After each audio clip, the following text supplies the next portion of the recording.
Angin malam di pesantren Kiai Abdul Qohar terasa berat. Dalam keheningan, Kiai menatap langit yang kelam. Merasakan sebuah firasat buruk, ia memanggil Anwar, santri yang selalu dipandang remeh oleh orang lain. "Anwar, aku memanggilmu. Turunlah ke desa Blimbing. Desa itu dalam bahaya. Hanya kau yang bisa menolong," pinta Kiai Abdul Qohar. Anwar, santri yang dikenal sebagai orang bodoh karena sering tampak linglung, mengangguk tanpa banyak bicara. Ia hanya membawa tas kecil berisi Al-Quran, tasbih, dan air zam-zam, lalu berangkat. Di desa Blimbing, semuanya terasa sunyi. Rumah-rumah terkunci rapat. Tak ada suara anak bermain. Warga hanya mengintip dari balik jendela. Santri itu mau ngapain di sini? Lawan Ki Jagal. Habislah dia, guman salah satu warga.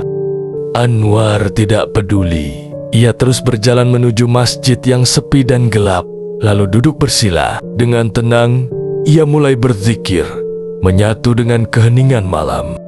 Tiba-tiba, suara Ki Jagal, dukun hitam yang meneror desa, terdengar menggema dari ujung bukit. Ki Jagal mengenakan jubah hitam dan membawa tongkat pusaka. "Santri bodoh, beraninya kau datang ke wilayahku. Pulang sebelum aku mengirim maut padamu." Suara Ki Jagal menggema.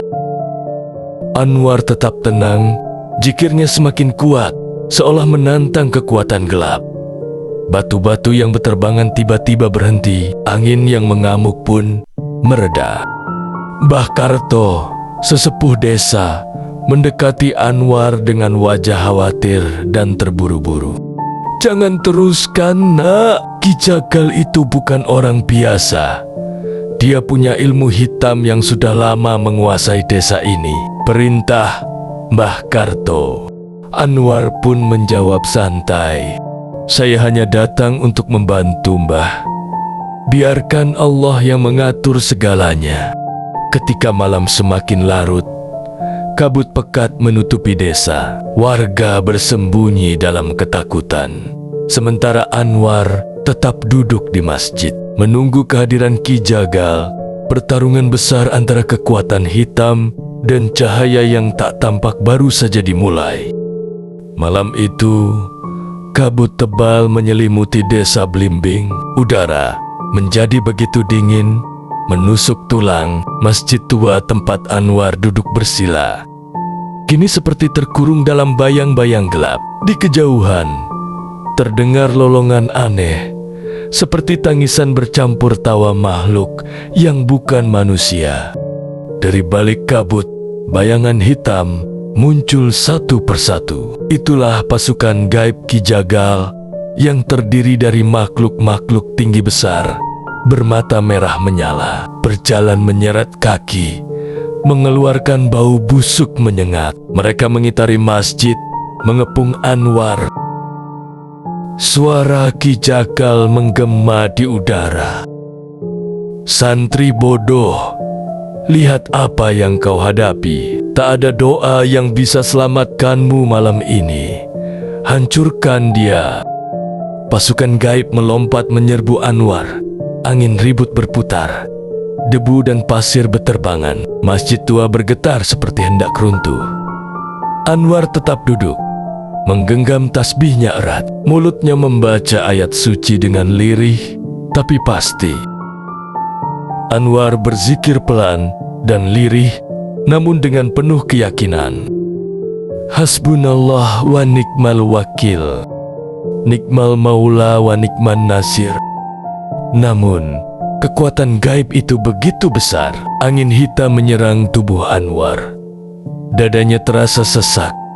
Kepalanya berputar. Darah mulai keluar dari mulutnya, menetes di lantai masjid. Tubuhnya gemetar. Wajahnya pucat. Anwar hampir rubuh. Tubuhnya lemah. Darah mengalir dari bibirnya. Tapi Anwar terngiang pesan gurunya di hati. Anwar, jangan takut pada makhluk manapun. Kekuasaan hanya milik Allah. Dizikir dan doa adalah perisaimu. Dengan sisa tenaga, Anwar mengangkat wajahnya ke langit.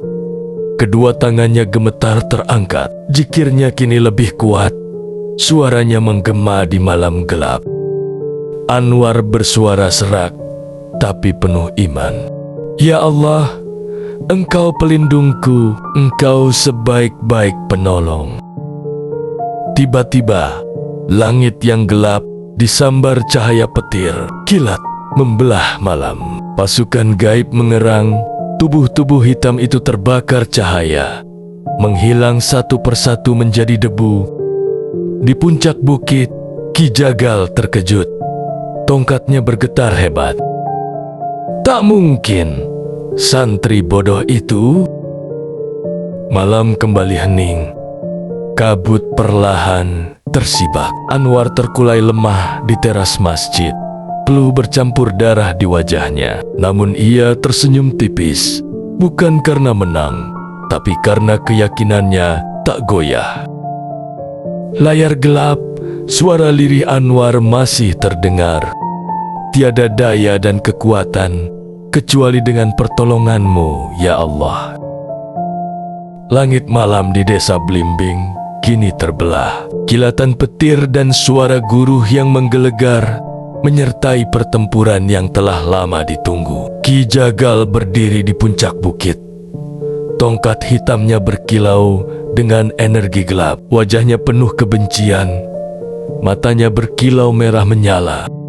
Ki Jagal dengan suara menggelegar. Santri bodoh, malam ini kau akan mengakhiri hidupmu. Tak ada yang bisa menandingi ilmu hitamku. Anwar, yang sudah terbaring lemah di depan masjid setelah bertahan dari serangan pasukan gaib, bangkit dengan sisa-sisa tenaga yang tersisa. Darah masih mengalir dari mulutnya. Tubuhnya terhuyung, tapi tekadnya tak pernah surut. Ia tahu ini adalah ujian terakhir. Anwar berdiri dengan suara penuh keyakinan.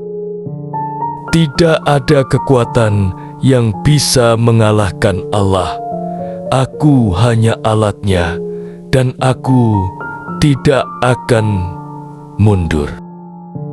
Dengan tangan yang gemetar, Anwar memegang tasbih dan mulai melafalkan doa dengan penuh keyakinan. Setiap kata zikirnya mengandung kekuatan, mengalirkan cahaya dari dalam dirinya. Ki Jagal terkekeh, merasa yakin akan mengalahkan santri lemah ini. Ki Jagal tertawa mengejek. Cahaya, jangan bodoh. Cahaya itu akan padam oleh kegelapan. Ki Jagal melambaikan tongkatnya, mengirimkan gelombang energi hitam yang menggelegar. Tanah di sekitar masjid bergetar. Langit di atasnya menjadi gelap pekat, seolah dunia ini hendak dihancurkan oleh kekuatan jahat. Namun, Anwar tetap berdiri tegak. Matanya menatap langit, hatinya penuh dengan doa. Cahaya dari zikirnya mulai menyinari sekelilingnya, memancar terang bagaikan petir yang membelah gelap. Anwar dengan tegas, Bismillahirrahmanirrahim. Ya Allah, hanya kepadamu aku berserah. Tolonglah hamba.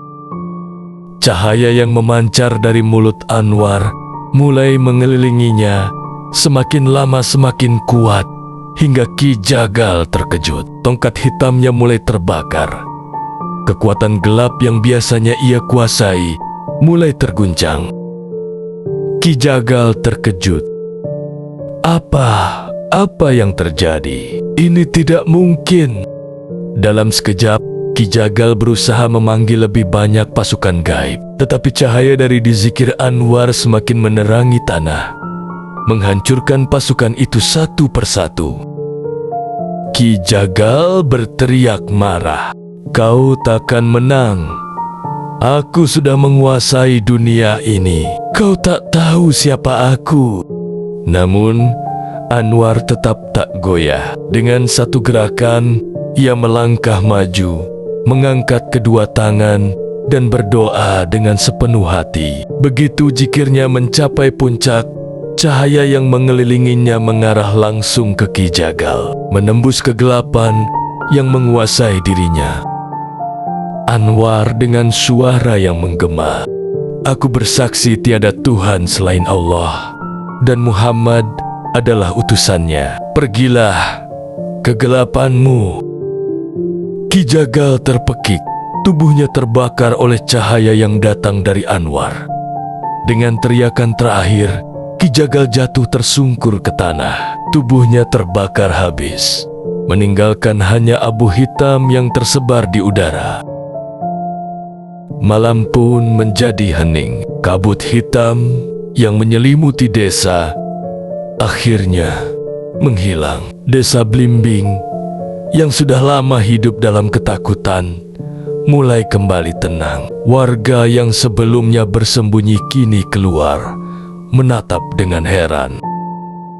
Di tengah desa, Anwar terhuyung lemah. Pendar cahaya dari zikirnya kini mulai memudar. Warga desa berlari menghampiri.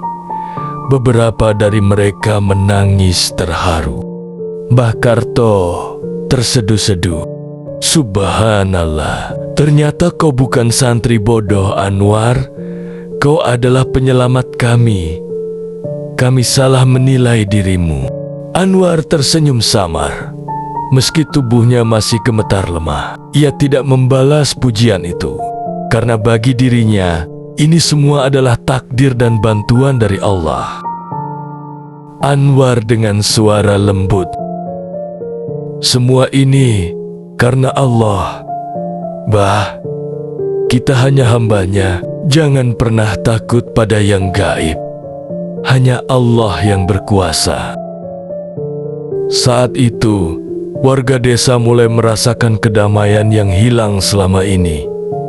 Ki Jagal yang jahat sudah tidak ada lagi.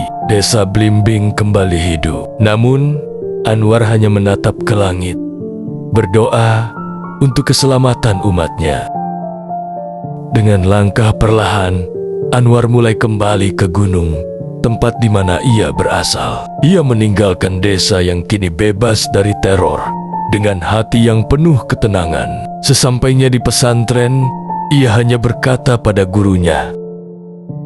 Anwar dengan suara pelan, penuh rasa syukur. "Alhamdulillah, Allah telah menunjukkan jalannya." Kiai Abdul Qohar hanya tersenyum, memandang santrinya yang kini telah matang dalam ujian hidup.